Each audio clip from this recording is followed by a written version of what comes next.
Je laisse la parole à Monsieur Boris Jamet-Fournier du groupe PEC.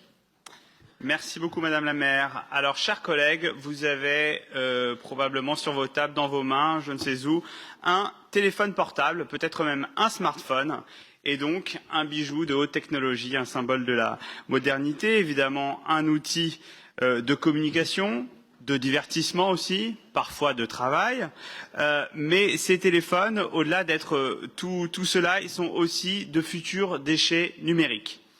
Et ce téléphone, il faut que vous le regardiez bien parce qu'aujourd'hui il est à Paris, mais sûrement à la fin de sa vie, il finira à Accra, ou en tout cas il y a de fortes chances puisque à Accra, c'est dans cette ville capitale du Ghana qu'il y a dans la banlieue d'Accra en l'occurrence l'une des plus grandes décharges de déchets électroniques au monde, des déchets de matériel high-tech qui sont en très grande partie issus d'Europe et donc ce sont nos téléphones qui se retrouvent dans la banlieue d'Accra. Et donc nous avons une grande part de responsabilité sur la question des déchets numériques au Ghana. Le pays lui aussi se développe, il se trouve que c'est la deuxième économie en Afrique de l'Ouest, derrière le Nigeria et devant la Côte d'Ivoire, et donc il a une assez forte croissance de 3% par an, ce qui ne va pas sans créer des déchets, et donc entre les déchets issus d'Europe et les déchets notamment ménagers qui sont créés par les populations locales, eh bien on a une situation difficile avec une production quotidienne estimée à 1000 tonnes, et donc un dispositif de collecte de déchets ménagers qui se trouve saturé, défaillant, avec des conséquences désastreuses à la fois pour la santé des Ghanéennes et des Ghanéens, mais aussi pour l'environnement. Et on sait que ces questions de santé et d'environnement sont souvent liées. Alors, il se trouve qu'on peut, et c'est heureux, trouver des solutions pour aller dans le bon sens. Et c'est notamment Paris qui fournit ces solutions, puisque Paris comme Accra sont fortement engagés dans le C40, cette organisation dont Sadiq Khan, le maire de Londres, est aujourd'hui le président. Et donc Paris et Accra, dans le cadre du C40, mènent un travail de coopération depuis quelques années, depuis 2015, sur cette question de la gestion des déchets.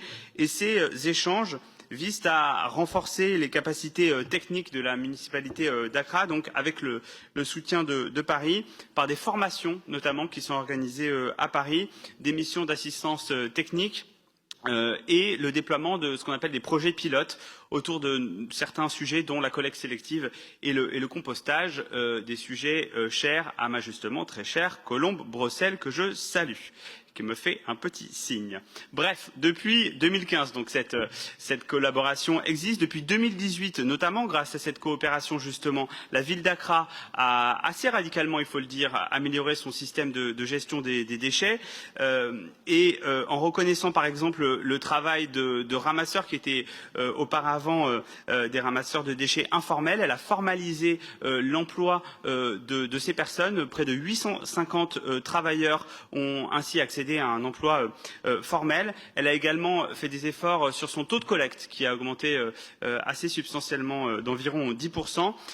En 2019, on a eu également la visite d'un expert de la DPE qui a été missionné et qui est allé à Accra pour effectuer une formation. Aujourd'hui, cette collaboration, elle continue entre Paris et Accra. On a la mise en place d'un logiciel métier sur le traitement des déchets. Il faut ajouter, je pense que c'est important, que l'application Dans ma rue, qui a été développée par nos services, en interne à Paris, est également adjointe à ce logiciel métier. Je crois qu'il faut être fier du développement numérique qui est opéré par les ingénieurs et les ingénieuses de la ville de Paris et qui donc se dissémine à travers le monde et notamment à Accra au Ghana.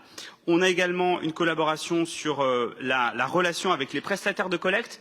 On sait que c'est souvent un enjeu capital. Et puis la mise en place d'une large campagne de communication sur ces questions de gestion des déchets sur laquelle Paris apporte son assistance. Et donc on avance. On a raison d'avancer d'ailleurs puisque la production de déchets, c'est la source de pollution qui connaît aujourd'hui la plus forte croissance.